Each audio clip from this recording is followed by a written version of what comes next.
I'm not sure, but I think it was when I was leaving the bank.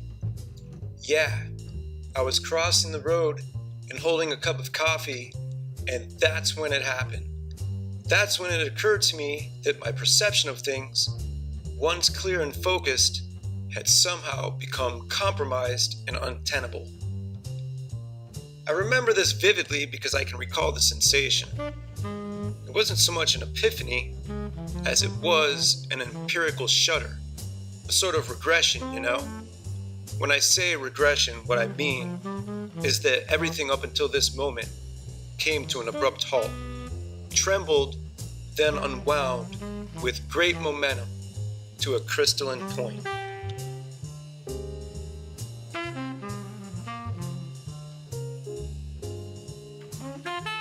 For a very brief moment, I felt an old emotion, and then, turning my attention up to the sky, I stared at the sun.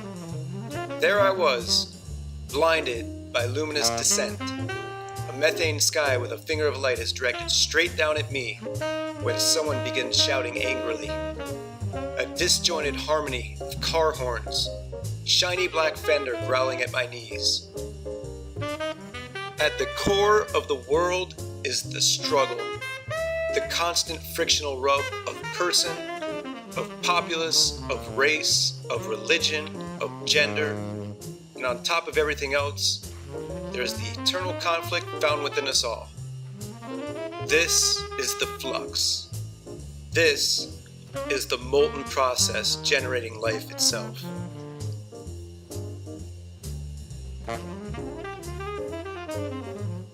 But absent any understanding of morality, the directions withheld, frustration becomes the modus operandi of our culture. Ideals and romantic thoughts once paramount in youth find themselves sublimated into the more profitable motives of work and modernity and structure. No wonder man clings to a paycheck. The other night, I found myself examining everything as though it had been placed into a toppling pile. 37 years looked like a mound of discarded, teetering junk. 37 years, a balancing obelisk of chairs, television sets, golf clubs, and an inordinate array of monochromatic carpet swatches. When they told me they were taking the house, I met it with a reflexive shrug. What could I do? That's what happens when you forget to pay the bills. Soon, it would all be gone.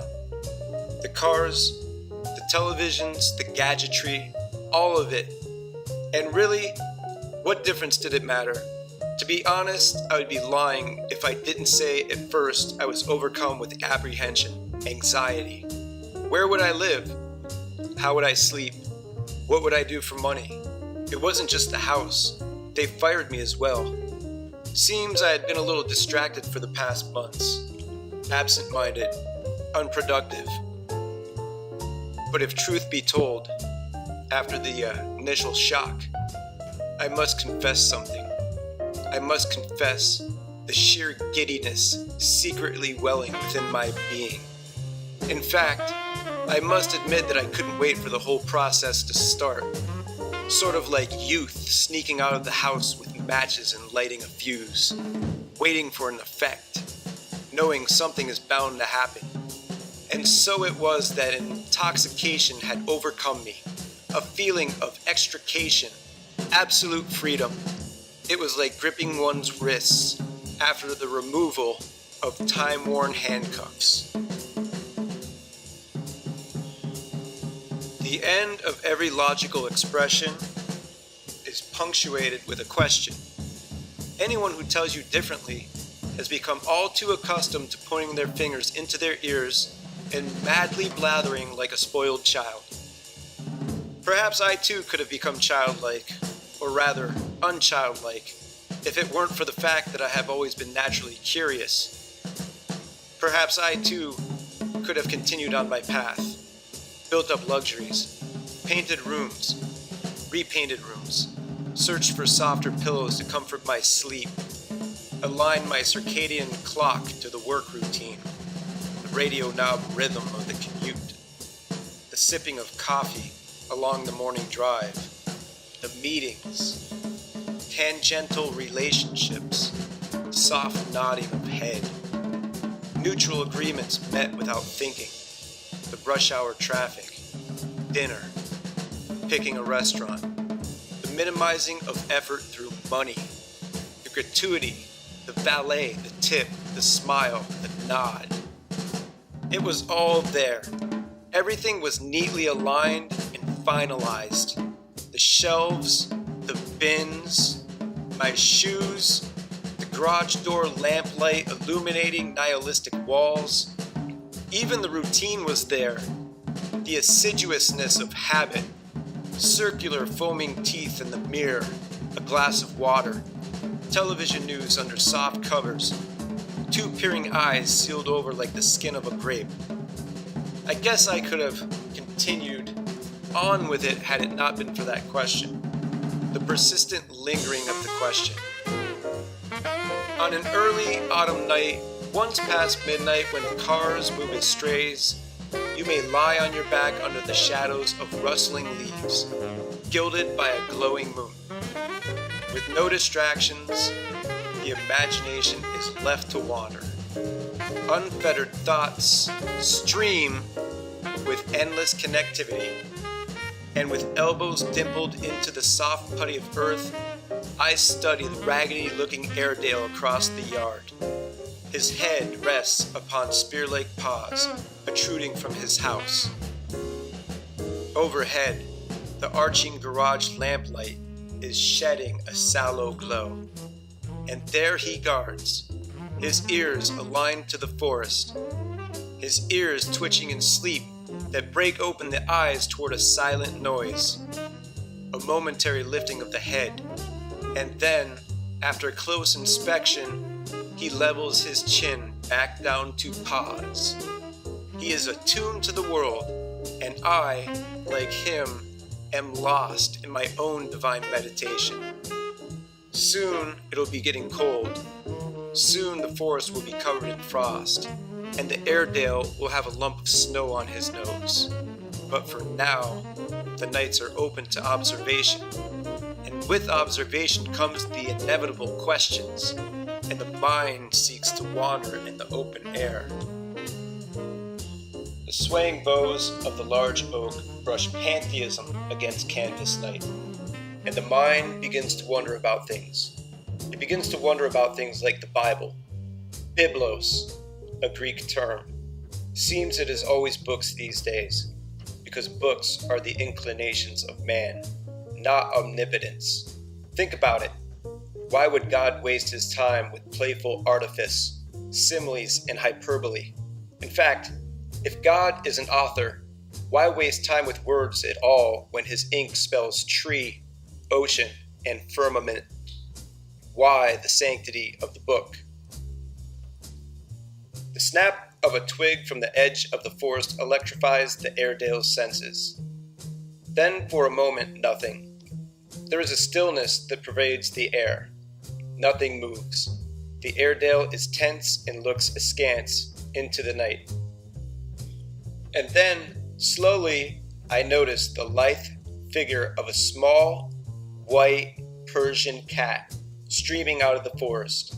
She is unaware of my presence as she moves into the backyard. She moves methodically and with purpose. She is steadfast, making a straight line to the garbage cans nestled beneath the back porch light. With ease, she leaps onto the unfastened cap and then burrows downward into the treasure. After some quick rummaging, I see her small head peering above the lid. I notice she has caught something in her mouth. She leaps out of the can carrying a chicken bone clenched between her teeth. I watch as she disappears back into the forest. I watch the Airedale jump to his feet and begin searching with pinpointed radar.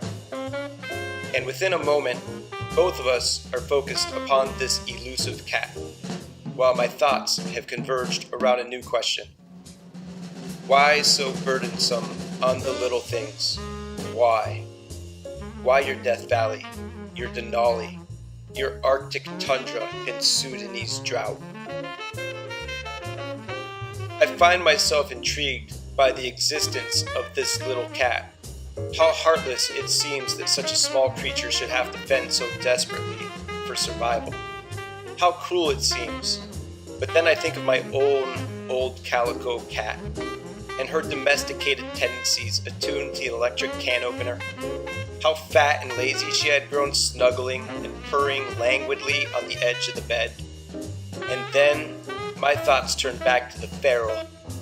Filled with admiration, I am amazed by this stoic little creature. This was no ordinary house cat, no. This cat lived on instinct. It stepped within the world with precision. It mounted attacks. It conquered. It tested its will and reveled in its accomplishments. No, this was no ordinary domesticated cat. This cat was alive in the world. And seeing how I had somehow sunk into a lot fairly beneath that of a stray cat, perhaps out of boredom, urgency, or just plain desperation, I decide to make my own feral leap into the world. That cat.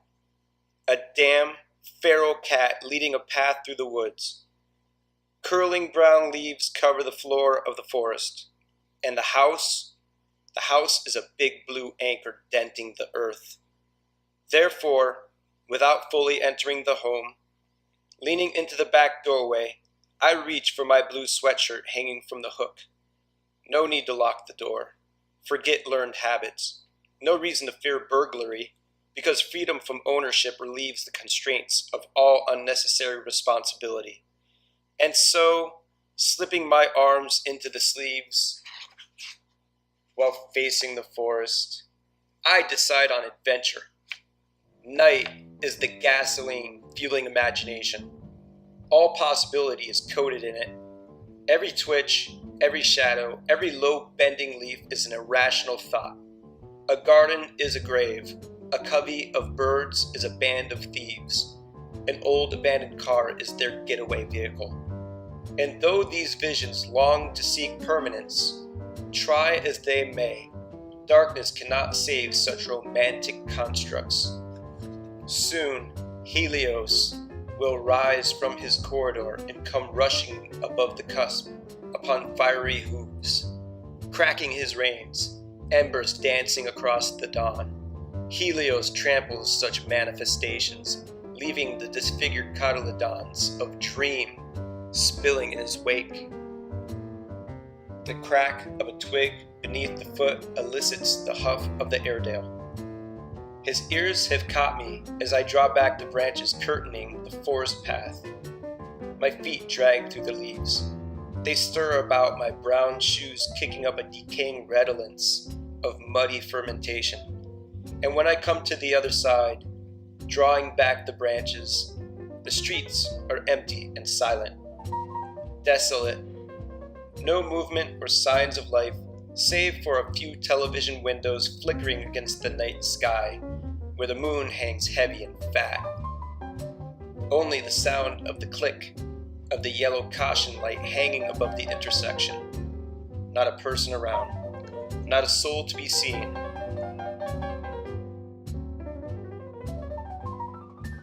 But my stomach is growling. Seems I have forgotten dinner again. Stomach twists in fluid strangulation like wringing a wet towel.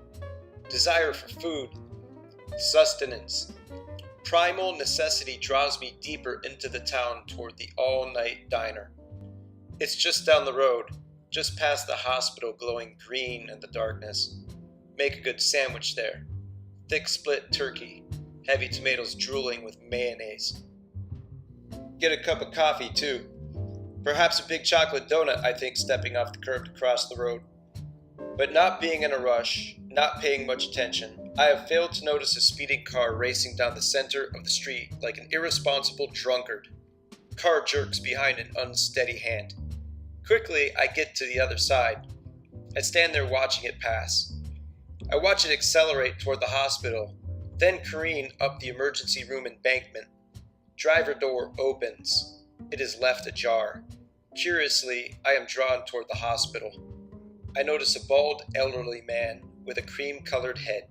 He is panicked. He is a frenetic jangle of actions. From the back seat he removes a limp and lifeless form, carrying it toward the sliding glass doorway. He wears frayed brown loafers beneath expensive black slacks. His movements are rush and frantic. He elicits urgency and begins to shout while leaving the car door open. "Help! I need someone's help!" All noise is cut off. The sliding doors close. Curious, I move from my spot and follow him into the waiting room. From beneath the mumbling television, I become an unnoticed spectator to the whole melee. "It's too late," he pleads. "The veterinarian is closed. Please, could somebody please help my dog," he begs as tears trickle down the sides of his cheeks. Sir, this is a hospital. Please, you cannot have a dog inside of the emergency room," a dark-haired nurse says, reflexively gauging the reality of the situation. "It's too late.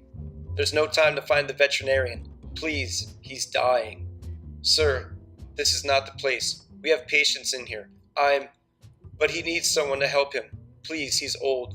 Couldn't a doctor just have a look at him? Please?" Feeling a lick of empathy, the brunette nurse places a calming hand upon the elderly gentleman's shoulder, which is serving to cradle the lifeless head, tucked into the arch of his elbow. Golden in color, the dog resembles the smooth, rugged texture of Labrador. Languidly, a gray tongue dangles between the smooth white canines. Its eyelids are two thin slits beneath furry, tuft-like brows. "I'm very sorry, sir. I wish I could help you," she says, looking over at the security guard, who is nervously making his way toward the situation. She gives a slight nod with her head, as to importune the necessity of haste, while the elderly man takes a moment staring downward into his arms. "Please try to understand that we cannot have animals in here while we are helping patients." Barely audible now, and softly mumbling, the man begins to sob. "But he's not an animal," he responds as the security guard gently places his hand on his shoulder in effort to turn him back toward the automated glass doorway. With great subtlety, the man is led back outside where the crickets are singing in the darkness. He is led around the side of the building toward an alcove where he places the lifeless body upon the sidewalk. A luminous external lamp stretches overhead. Nearby, a young ambulance worker with cropped black hair and dark Pacific skin calmly walks over, placing his hand upon the dog's rib cage. He waits a few moments, then drops an ear toward the mouth. He then moves his hand across the body, stopping momentarily, pressing softly inward at the organs with an adept thumb. Young ambulance driver inspires comfort in the aging man who looks back with pleading and desperation in his eyes. He has lost all speech. His actions are nervous and at once resigned, giving up all hope and enjoining it to the emotions of this newly acquired stranger. He admits a defeated sigh that comes out whistling through parched lips, rocking back and forth, as if by this nervous method some force of action can be made to change the futility of events. The elderly man tries holding back his tears in a stoic sign of strength to help his dog. The young ambulance driver quietly strokes the animal's side in long, even movement. Quietly, the security guard leans downward out of a sense of passivity. All movement gradually ceases, except the slow, steady hand sweeping across the smooth, golden body. In the distance, beside the sliding glass doorway, a large blackbird has landed, finding a small treasure of food spilling from a potato chip wrapper. Diligently, she goes to work lifting and swallowing the tiny morsels. Perhaps I will get a cup of chicken noodle soup too. They make it good, loaded with cracked black pepper. I feel in my back pocket to make sure I have not forgotten my wallet. Quick feeling of relief, and then something strange. Hey you, a beautiful young girl calls out from across the street. I take a quick glance behind, then plant a finger to my chest. Yeah, you, come here. Though I am wary of the appeal after ruffling my hair and letting out a sigh, I dig my hands into my pockets and take my time crossing the street while trying to assess the situation. Could be a setup. Could be a boyfriend lurking somewhere near and holding a lead pipe. As I draw closer, I notice she has a bandage wrapped around her arm and a hospital tag sealed to her wrist. "Yeah, come here," she summons in a whisper while waving her hand. "Me?" I respond with a curious smile. "Yeah, you," she replies as I step upon the sidewalk. "Listen, can you do me a favor?" "A favor?" "Yeah," she replies, then looks behind me. "I need you to do something for me." "What kind of favor?" I ask with nervous laughter. She looks around again, both directions, standing in front of the carpet store window with its large luminescent sign buzzing high overhead. It spills its light outlining the aura of her beauty. Her face is childlike, freckled, cocky, fearless, but most impressive, most defining, is the glimmer of her long, beautiful orange hair. It is simply mesmerizing, and sweetly she smiles. I'm feeling low down and blue, and my heart's full of sorrow. Don't hardly know what to do. Where will I be tomorrow?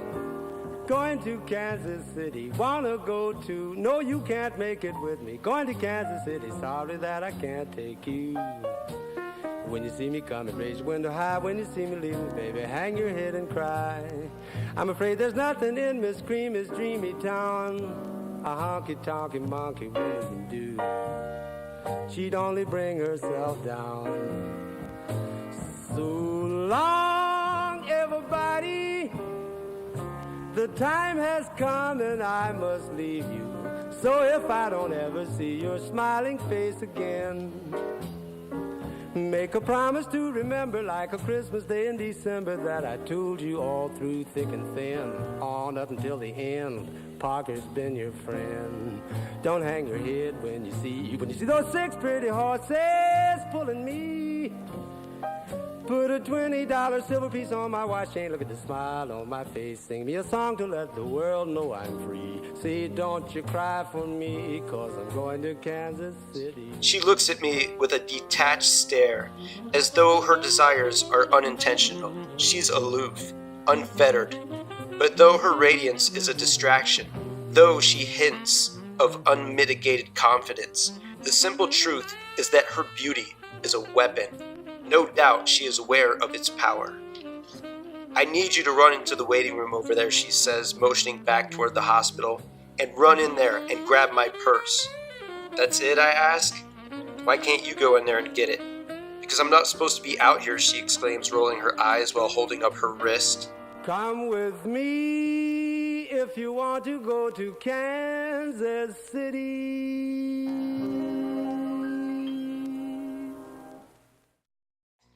"I'm going over to the diner over there to get something to eat." "Huh, really? That's where I was going." "Why don't you go get a table over there and I'll meet you there with your purse?" "What's it look like?" "It's tucked under a chair in the corner beside some sleeping lady. It's red. You'll see it." "All right. I'll be right over," I respond, unintentionally staring at her wrist. Back across the street, walking back into the emergency room waiting room, I find the purse right where she said it would be, beside an old, worn-looking woman sleeping in a chair. Quietly, I grab the purse so as not to disturb her. Then quickly I make my way out the door and walk over to the diner. When I walk inside, there she is, sitting alone, sitting beautiful, in a booth taking a knife to the hospital tag tied to her wrist. "I got your purse," I exclaim, holding it in the air. She smiles, nodding to the empty seat. "You drink coffee?" "Sure," I reply, handing her the purse while getting comfortable upon the cracked red leather cushion. Weathered waitress scratches her crackly brown gray head in transit to our table.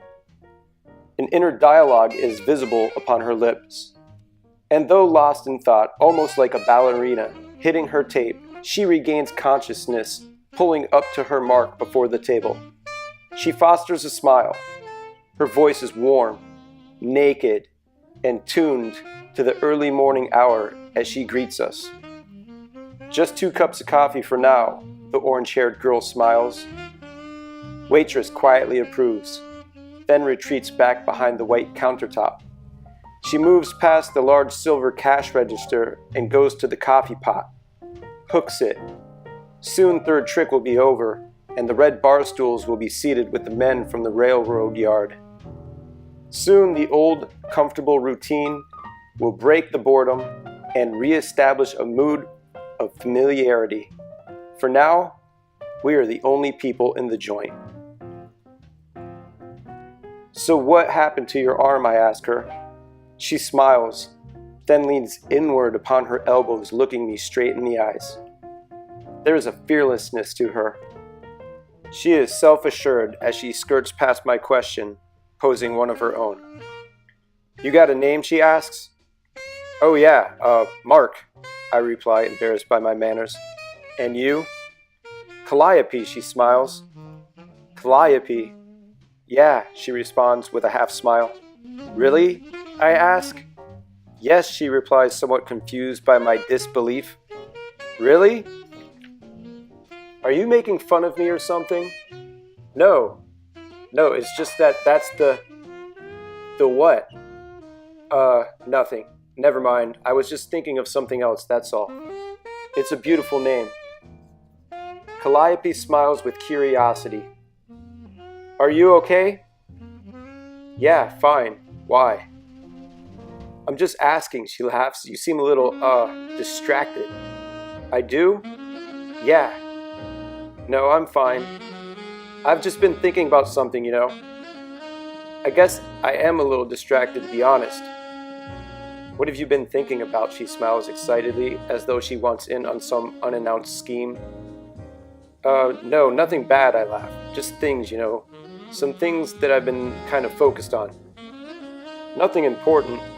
Just something I've been kind of ruminating over." "Well, you can't just bring up that you've been thinking of something and not tell what it is." "I'm sorry, you're right. I just don't want to bore you with it. You probably wouldn't find it very interesting, that's all. It's kind of like a puzzle I've been working on in my head. Sometimes it gets very confusing." "Well, what is it already?" Okay, literature. That's what I've been thinking about. What is its purpose? I mean, it exists, right? But for what? Why? You know what I mean? What is the true purpose of literature? What is it supposed to do? What is supposed to happen? For a moment, there is a long silence. Then, after squinting her eyes, with intensity in her voice, Calliope leans forward and whispers, "I don't think that's boring at all." "Really?" "No. As a matter of fact, I find it quite interesting. I love literature." The waitress walks back over holding the coffee pot and places 2 mugs upon the table. "You guys want to order something?" "Yes, I would like the club sandwich," I say, handing her the menu with a renewed smile. "Anything for you, honey?" "That sounds good. I think I'll have the same thing he's having." "Alrighty," she says, before disappearing behind the counter. I watch her yell the order back to the cook behind the partition. He seems unconcerned, probably bored, seems thankful for something to do. "I love literature," she smiles. "Are you a writer?" "I love artists." "I don't know." "You don't know," she laughs. "How can you not know?" Shrugging my shoulders, I turn my gaze toward the black window. Twinkling white lights, red taillights far in the distance. Soon the darkness will unfold into purple, then violet, and illuminate orange. All the mystery will be revealed. The adventure will be over. "Do you like music?" "What?" "Music. Do you listen to music?" she asked before sipping her coffee. "Yeah, I love listening to music." "Me too. My sister turned me on to music." "Who do you like?" I don't know. Lots of different stuff. What about you?" "Bowie. I've been listening to Bowie a lot lately." "Do you like Bowie?" "Yeah, I love Bowie." "What do you mean? How can you not?" Oh, good. Me too. Who else do you like? Let's see. I like The Clash. What about you? I love The Clash, she smiles excitedly. Her eyes grow large. She sings. Clamp down. I begin to laugh. Then suddenly I grow serious. I am in awe. Sitting across from me, this little orange-haired girl appears beautiful and romantically defiant. Her gray eyes sparkle. Her features are soft and feminine. Her nose has a subtle flip adding to her pugnacity. Yet most attractive of all, most alluring, is her belief, the earnestness with which she talks. I would be lying if I did not say that I was immediately enamored. You know what, I ask? What? I propose that we should agree to become good friends, I smile. I agree, she says, extending her hand over the table. I reach across the table, grasping her hand. So what's your last name, she asks me. Pucci. Why? Because if we're going to become good friends, then I should probably start calling you by your last name. Fine by me, I laugh. Then it's agreed. We are now good friends, Pucci. The waitress delivers the sandwiches to our table. She refills our coffee and tells us to enjoy our meals. We dig in recklessly. Both of us are hungry. We talk over our food. We speak with our mouthfuls. There is no etiquette, no manufactured system to mask our insecurity. We eat, chew, and talk and swallow. This is how sincere relationships are established. All artificial conventions are lost immediately. So what were you in the hospital for? This? She asks, lifting up her arm. I fell out of a moving car, she laughs while raising her eyebrows in an expression of incredulousness. What? How did that happen? The door wasn't closed properly, I guess. So do you have an answer yet? To what? Your question. Literature. Its purpose. No, not really. Every time I think I come up with a good answer, it always ends up sounding insufficient. It never sounds complete. Well, what have you come up with so far? I guess the way I see it is that the purpose of literature lies in educating both the reader and the writer. It is an exploration that is instructional, and the result, therefore, is this: to allow us to go out and be prepared in order to fully participate in the world, to try to grasp some elementary understanding of life in order to be thoroughly alive in it. But even that seems incomplete and faltering. Well, it is a good start, she affirms, tapping my hand. When I was in college, literature was something infinite. It promised freedom, and you know what? I never even questioned its purpose. I just believed in it. Everything. I read everything I could get my hands on. And it was amazing. It was an amazing feeling. It was like the marriage of the romantic with that of the rational. It was a belief that if you read things, then you would understand things. And from this came a sort of courage and freedom to act foolish and romantic. I mean, I can remember walking inside of the library and feeling dizzy. The fusty smell of the yellowed paper, my heart welling up with emotion. Reading, then taking a moment to spy some beautiful girl across the room, mustering the courage to meet her, getting her phone number, climbing a tree to knock upon her window in the darkness, my feet sticking out of the window, landing on my head beside her nightstand. All the while, a feeling like you were beginning to figure things out, instilled with a sense of courage. You know, I can remember lying in my bed watching the cars going past my window. I remember watching them, wondering, where were they going? Where would they end up? I don't wonder about the direction of cars anymore. You want another cup of coffee, Calliope snickers? Yeah, I smile, perplexed by her laughter. Good. Me too, she laughs. Excuse me, she calls out to the waitress.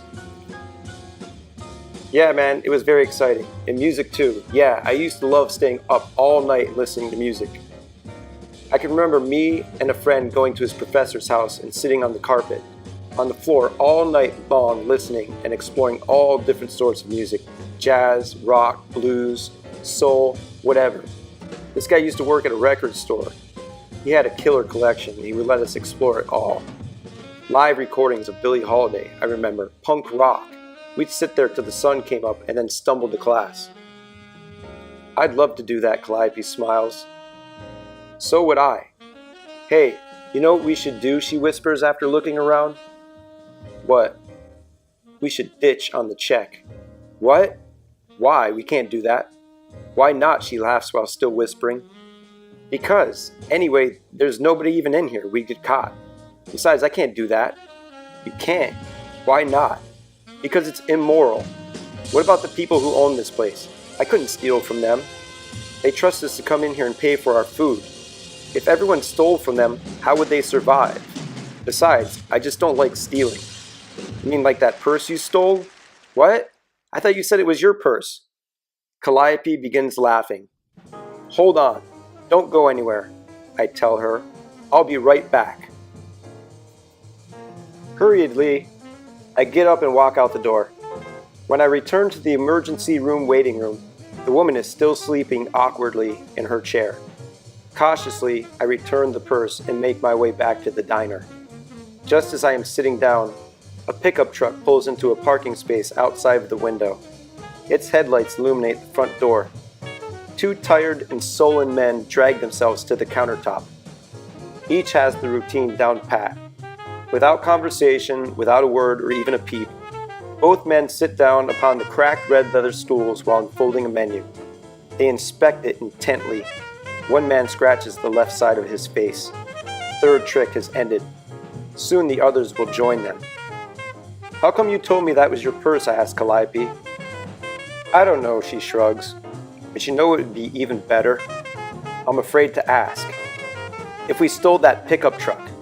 Now how would we even do that? We don't even have the keys. I know, she giggles. I was just joking. Calm down, Pucci. Listen, you can't just go around stealing things. Why not? Please explain this morality of yours to me. Because you can't. These things don't belong to you, I whisper. But they are only things, Pucci, she whispers back. Because you can inflict suffering and pain onto someone else. That's why. For a moment, she is quiet. A car pulls up beside the pickup truck. Two more men get out of the vehicle, joining the others at the countertop. Same routine. But this time, there is an economy of words spoken between the two groups. You are no fun, Pucci. Maybe we should steal that pickup truck. Why do you want to leave without paying the bill anyway? I have plenty of money on me. It's not about money, Pucci. We need to do something exciting. I think we should go on an adventure. Do it for me, please. What? Come on, just do it for me. Otherwise, I'm going to create a scene in here. How? I don't know yet. I just will, that's all. If I do this, listen. If I do this, will you promise me that you will never steal anything ever again? You know what, Pucci? If you ditch with me, I will never steal anything anymore. For a moment, I sit there thinking things over. Okay, hold on then, I say, shifting in my seat. Let me get ready first. Tell me your plan. Eyeing the door, eyeing the men sitting at the countertop, peeking at the solitary cook who is distracted in the back room, I sit firmly in my seat, feeling the tautness of my muscles. For a moment, I am nervous. Calliope's eyes ignite with excitement. She is fidgety. Okay, what's your plan? Just follow behind me, she instructs. That's all you gotta do. You ready? Almost. Hold on, I answer, shifting in my seat again. Okay, I'm ready. Then, after some giggling, Calliope bursts from the booth and goes running like mad toward the door. Out of nowhere, she has picked up a war whoop. She is hollering like an Indian. Yet worse than that, she has knocked over a chair that sends me stumbling toward the counter. Off balance, I reach down, feeling for the ground, almost losing my footing. But quite impressively, I am able to maintain the escape. A rush of adrenaline expresses itself in a smile. But when I look toward the door, I catch Calliope bouncing backward from the glass. She has made a critical error. In her excitement, she has forgotten that the door opens inward to the restaurant. But after an adept rebound that has her momentarily silenced, she picks herself up quickly, returning to her war whoop. Railroad men and silent waitress watched this whole spectacle with sheer puzzlement, even more so when in rounding the corner and taking up the war whoop, I smack $40 down upon the countertop with a wink toward the waitress, then hurry out the door. "Come on," she begins yelling while waving her hand forward. "They're probably calling the police." "All right, I'm coming." Calliope continues with her war whoop. "The park. They'll never catch us there," she says, grabbing me by the arm and pulling me in a different direction.